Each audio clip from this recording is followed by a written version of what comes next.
ഇന്നത്തെ എൻ്റെ ഊണിൻ്റെ കറികളൊന്ന് നോക്കിയാലോ. കുറച്ച് ഉണക്കമീൻ വറുക്കാനാണേ. കുഞ്ഞുള്ളി, പച്ചമുളക്, ഇഞ്ചി, വേപ്പില ഇതെല്ലാം അരിഞ്ഞത് വേണേ. ഉണക്കമീനൊന്ന് ചെറുതായിട്ട് വറുത്തെടുക്കണം. ഒരുപാട് മൊരിഞ്ഞു പോകരുതേ. ആ എണ്ണയിൽ തന്നെ ഇതെല്ലാം വഴറ്റിയെടുക്കണം. ആവശ്യത്തിന് ഉപ്പ് ചേർത്തിട്ട് ഉള്ളി ഒരുപാട് മൊരിയരുതേ. ആ വറുത്ത് വെച്ച ഉണക്കമീനൊന്ന് ചെറുതായിട്ടൊന്ന് ക്രഷ് ചെയ്തെടുക്കാം.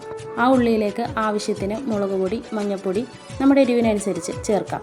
അതൊന്ന് മൂത്ത് വരുമ്പോൾ ചെറുതാക്കി പൊടിച്ച ഈ ഉണക്കമീൻ ഇതിനകത്തേക്ക് ചേർക്കാം. 2 മിനിറ്റ് ഒന്ന് ലോ ഫ്ലെയിമിലിട്ട് ഇതൊന്ന് മിക്സ് ചെയ്തെടുത്താൽ മതി. ഇനി ഉച്ചക്കലത്തെ ഊണ് വിളമ്പാം. നല്ല ചൂട് ചോറാണേ. ചാറിനായിട്ട് ഞാൻ തൈര് മുളക് കറിയാണ് എടുത്തേക്കണേ. കുറച്ച് ഉപ്പിലിട്ട കാന്താരിയും ആ ഉണക്കമീനും കൂടി വിളമ്പാണേ. ഇത്തിരി അച്ചിങ്ങ മെഴുക്ക് പുരട്ടിയതും കൂടിയാണേ. ഇതിൻ്റെ ഒപ്പം തന്നെ കുറച്ച് റൈസ് പപ്പടവും കൂടി ഉണ്ടേ. എൻ്റെ അമ്മ വീട്ടിൽ ഉണക്കിയ ഉണക്കമീനാണേ. വീട്ടിൽ പോയപ്പോൾ കുറച്ച് തന്നു വിട്ടതാണ്.